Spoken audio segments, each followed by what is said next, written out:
18세기 교토, 당신은 7살입니다.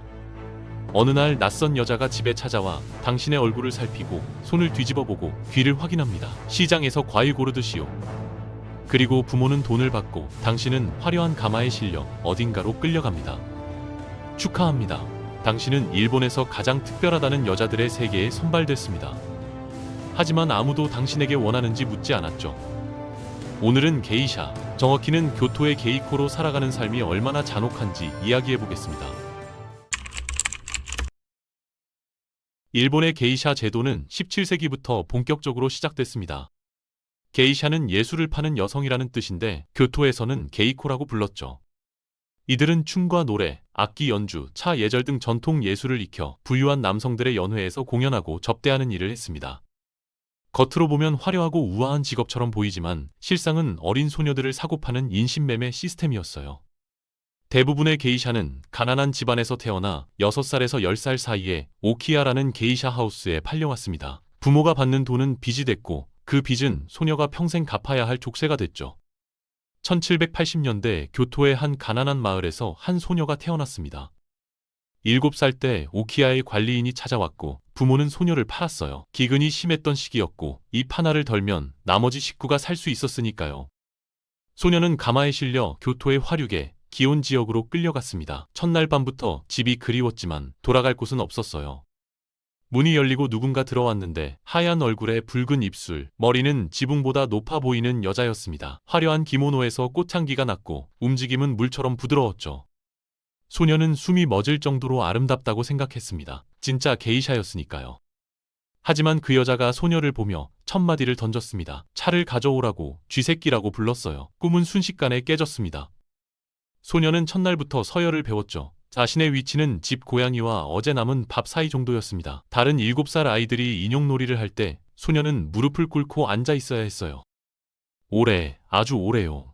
다리가 떨어져 나갈 것 같아도 표정을 움직이면 안 됐습니다. 재미있는 어린 시절이라고 할 수 있을까요? 오키야에서는 엄격한 위계 질서가 존재했습니다. 가장 위에는 오카상이라 불리는 오키야의 여주인이 있었고 그 아래 선배 게이코들, 견습생인 마이코들, 그리고 가장 밑바닥에 시코미라 불리는 어린 하녀들이 있었죠. 팔려온 소녀들은 모두 시코미로 시작했습니다. 새벽부터 밤늦게까지 청소하고 빨래하고 심부름하고 선배들을 시중들었어요. 제대로 된 식사도 못했고 잠도 제대로 못 잤습니다. 조금이라도 실수하면 회초리가 날아왔죠. 그러면서 동시에 예절과 기본 교육을 받았습니다. 소녀는 여자들을 게이샤라고 불렀다가 바로 혼났습니다. 교토에서는 게이코라고 불러야 한다는 거였어요. 도쿄가 게이샤고 교토가 게이코라고요. 못 외우면 바닥을 닦아야 했습니다. 지리 수업이 끝났죠. 몇 달이 지나자 소녀는 배웠습니다. 소리 없이 걷는 법, 숨을 죽이는 법, 존재감을 지우는 법을요. 그리고 부채로 맞았습니다. 벌써 수십 번이었어요. 이유는 다양했는데 너무 크게 존재했다거나 눈을 잘못 깜박였다거나 정말 별 이유가 다 있었습니다. 어느 날 오카상이 소녀에게 중요한 손님께 차를 올리라고 했습니다. 손은 떨렸고 찻잔 속에 파도가 쳤어요. 쏟지 말아야 한다고 스스로에게 말하며 기적처럼 쏟지 않고 찻잔을 내려놨습니다. 그런데 무심코 소녀가 보아온 걸 따라했어요. 찻잔의 문양이 손님 쪽을 향하게 살짝 돌려놓은 겁니다. 그 순간 오카상의 눈썹이 올라갔고 선배 게이코가 처음으로 소녀를 똑바로 봤습니다. 이 아이에게 가능성이 있다고 말했죠. 세 마디였지만 소녀는 몸이 붕 뜬 느낌이었습니다. 처음으로 하녀가 아니라 누군가의 제자가 된 거였으니까요.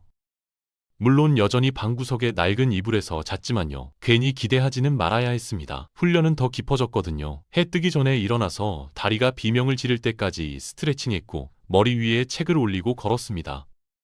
책 2권, 그 다음엔 물컵이었어요. 한 방울이라도 흘리면 처음부터 다시였습니다.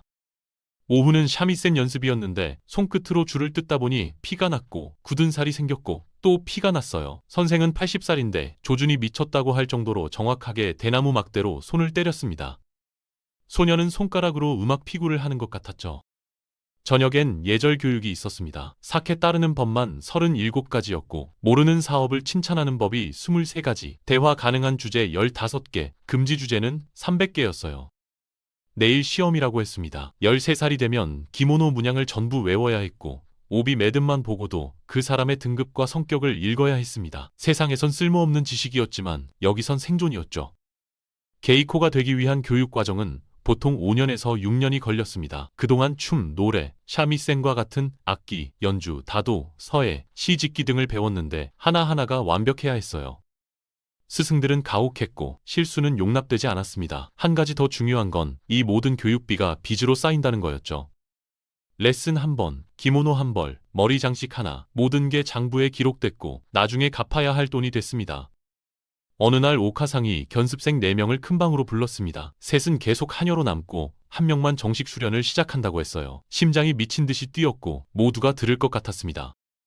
오카상이 소녀를 봤어요. 이 아이라고 했습니다. 보고 듣는 법을 안다며 다음 달부터 시작하라고 했죠. 소녀는 선택됐습니다. 이제 진짜 시작이었어요. 몇 년은 흐릿하게 지나갔습니다. 춤은 점점 복잡해졌고 발이 스스로 말을 배우는 느낌이었어요. 하나 틀리면 손등을 맞았는데 실수는 죄였습니다. 15살이 되자 드디어 데뷔가 가까워졌죠. 데뷔 전날 소녀는 목욕통에 담겨졌고 선배들이 경주마 보듯이 훑었습니다. 너무 말랐다. 목선은 좋다. 가슴이 작아서 기모노엔 좋다는 말들이 오갔어요. 그날부터 소녀는 사람이 아니라 부위가 됐습니다. 변신의 날이 왔습니다. 하얀 분이 얼굴에 발라졌는데 젖은 시멘트 같아서 숨이 막혔어요. 머리는 단단하게 고정됐고 핀 수백 개가 두피를 찔렀습니다. 소녀는 제일 아픈 핀에 이름까지 붙였죠. 그리고 기모노를 입었는데 소매가 바닥을 끌 정도로 긴 후리 소대였고 값은 소녀가 3달 동안 벌 돈보다 비쌌습니다. 마지막은 높은 남학신이었어요. 이제 소녀는 걷는 사람이 아니라 균형 위의 존재가 됐습니다. 그리고 깨달았죠. 아름다움은 고통이고 잠은 선택이며 화장실은 밤까지 금지라는 거려. 마이코로 데뷔한 첫날 선배 게이코가 속삭였습니다. 기억하라고. 몸을 파는 게 아니라 환상에 접근할 권리를 파는 거라고요. 아직도 예술과 아름다움이 남아있다는 환상 말이죠. 첫 손님은 부유한 상인이었는데 술 냄새가 얼굴에 배어 있었어요. 소녀는 연습한 대로 사케를 따랐고 그는 소녀의 순수함을 칭찬했습니다. 선배 게이코는 정확한 타이밍에 웃었고 대화를 다른 쪽으로 돌렸죠. 첫 교훈이었습니다. 주의를 돌리는 기술이 방패라는 걸요. 게이샤와 창녀의 차이는 명확했습니다. 게이샤는 몸을 팔지 않았어요. 적어도 공식적으로는요. 하지만 현실은 복잡했습니다. 미즈하게라는 관습이 있었는데 마이코가 정식 게이코가 되기 전에 치르는 의식이었죠. 부유한 후원자가 거액을 지불하고 마이코의 첫 경험을 사는 겁니다. 이건 공식적으로는 후원이었고 마이코는 선택권이 없었어요. 오키아의 빚을 갚기 위해서는 받아들여야 했습니다. 20세기 초반까지 이 관습은 공공연하게 이뤄졌고 법으로 금지된 이후에도 암암리에 계속됐죠. 어느 날 젊은 후원자가 소녀를 지명했습니다. 심장이 덜컥 내려앉았어요. 선배 게이코는 바로 알아챘고 파티 후에 말했습니다. 마음은 최악의 투자라고, 감탄은 화폐고 집착은 빚이라고요. 차갑지만 맞는 말이었습니다. 17살이 됐을 때 큰 축제에서 첫 솔로 무대를 섰어요. 샤미센이 시작됐고 부채가 팔이 됐으며 몸이 계절이 됐습니다. 마지막 음이 끝나고 정적이 흘렀다가 폭발 같은 박수가 터져나왔죠. 한 시인이 다가와서 말했습니다. 잠깐, 당신이 인간이라는 걸 잊었다고. 바람이었고 비였고 춤의 영혼이었다고요. 그 순간 소녀는 이해했습니다. 예술을 배우는 게 아니라 예술이 되어가고 있다는 걸요. 하지만 현실은 장부였습니다. 오키아 장부는 팔보다 두꺼웠어요. 양말 한 켤레, 머리 장식 하나, 레슨 한 번, 모든 게 빚이었습니다. 소녀는 한 번 물어봤어요. 빚은 언제 다 갚느냐고요. 오카상은 차를 마시다 거의 질식할 정도로 웃었습니다. 대부분의 게이코는 빚을 완전히 갚지 못했어요. 빚이 빚을 낳는 구조였거든요. 기모노 한 벌 값이 수백만 원에서 수천만 원이었고 머리 장식과 화장품, 레슨비, 오키아 생활비까지 모두 빚으로 쌓였습니다. 한 달에 몇십 번 연회에 나가도 번 돈의 대부분은 오키아로 갔고 게이코 본인이 받는 건 극히 일부였죠. 소녀는 살아남는 요령을 익혔습니다. 사케는 입술만 대고 안 보일 때 화분해버렸어요. 소녀가 좋아하는 찻집 구석 고무나무는 늘 만취 상태였습니다. 그리고 은근한 칭찬의 달인이 됐죠. 남자를 3m 커 보이게 만들었고 그는 조작당하는 줄 몰랐습니다. 평판이 쌓였어요. 눈빛이 다 아는 아이라고 불렸는데 멋져 보이지만 사실 지쳤습니다. 어느 순간부터 소녀는 자기 안에 여러 얼굴을 보기 시작했습니다. 찻집에 나, 무대에 나, 훈련실에 나, 방구석에 나요. 가끔 물었어요. 진짜 나는 누구일까요? 그리고 시간은 흘렀습니다. 25살이 됐을 때 후배 마이코를 맡았는데 그 아이는 불안으로 이루어진 사람 같았어요. 소녀는 그 아이를 보며 예전의 자신을 떠올렸고 자신이 들었던 그 말투로 똑같이 말하게 됐습니다. 순환은 계속됐죠. 28살에 마침내 빚을 완납했습니다. 오카상이 정산된 장부와 작은 사케 잔을 줬어요. 이제 과거가 아니라 미래를 위해 일하는 거라고 했습니다. 사케는 가능성 맛이 났죠. 하지만 자유가 온 건 아니었어요. 빚을 갚았다고 해서 오키아를 떠날 수 있는 건 아니었습니다. 평판과 인맥이 모두 오키아에 묶여 있었고 떠나면 아무것도 아닌 사람이 됐거든요. 게다가 나이가 들수록 새로운 길을 찾기도 어려워졌습니다. 30이 되자 몸이 다르게 말하기 시작했습니다. 무릎이 딱딱 소리를 냈고 등이 불평했어요. 몸도 장부를 만들어서 이제 청구서를 내밀었습니다. 적응해야 했죠. 쉬는 날을 전략적으로 배치했고 모임에서 완벽한 타이밍에 빠져나올 핑계를 만들었습니다. 죄송하다고 급한 약속이 있다고 말했지만 번역하면 발이 죽을 것 같아서 지금 당장 이불에 얼굴을 박아야 한다는 뜻이었어요. 게이샤의 전성기는 보통 20대였습니다. 30대가 되면 슬슬 인기가 시들기 시작했고 40대가 되면 대부분 은퇴하거나 오키아 관리자가 됐죠. 하지만 예외도 있었어요. 실력이 뛰어나거나 강한 후원자가 있으면 더 오래 활동할 수 있었습니다. 어떤 게이코는 60대까지도 무대에 섰는데 그들은 이미 예술가로 인정받은 사람들이었어요. 하지만 대부분은 나이가 들면 잊혔습니다. 40이 됐을 때 관광객이 사진을 찍으며 말했습니다. 사라져가는 예술의 마지막이라고요. 소녀는 예의 바르게 웃었지만 속으로 생각했어요. 아니라고, 나는 유물이 아니라고요. 연결고리였습니다. 학생이 있고 무대가 있고 수요가 있었어요. 예술은 계속됐습니다.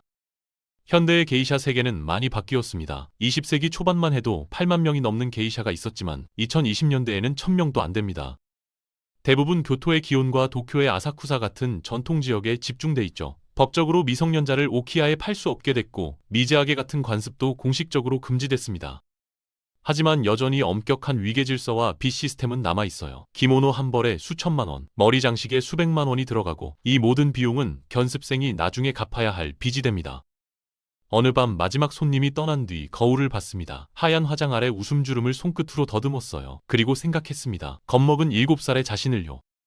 속삭였습니다. 우리 꽤 잘 해냈다고요. 끝없이 앞으로만 달리는 세상에서 변하지 않는 무언가로 이어지는 살아있는 다리가 됐다고요. 그 모든 새벽과 그 모든 무릎과 그 모든 완벽한 절이 그만한 가치가 있었을까요?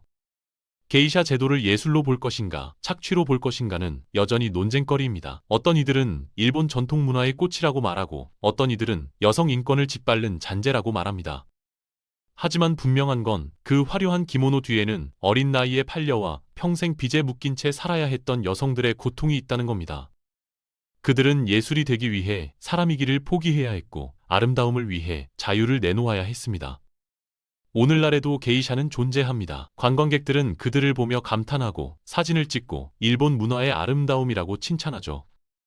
하지만 그 뒤에 숨겨진 이야기를 7살의 팔려와 평생 빚을 갚으며 살아야 했던 소녀들의 이야기를 아는 사람은 많지 않습니다. 화려한 겉모습 뒤에는 언제나 어두운 이면이 있었고 그건 지금도 크게 다르지 않습니다. 오늘 영상이 여러분에게 새로운 시선이 되었으면 좋겠습니다. 생각은 댓글로 자유롭게 남겨주세요. 도움이 되셨다면 좋아요와 구독 부탁드리고 끝까지 시청해주셔서 감사합니다. 다음 시간에도 또 다른 이야기로 찾아뵙겠습니다.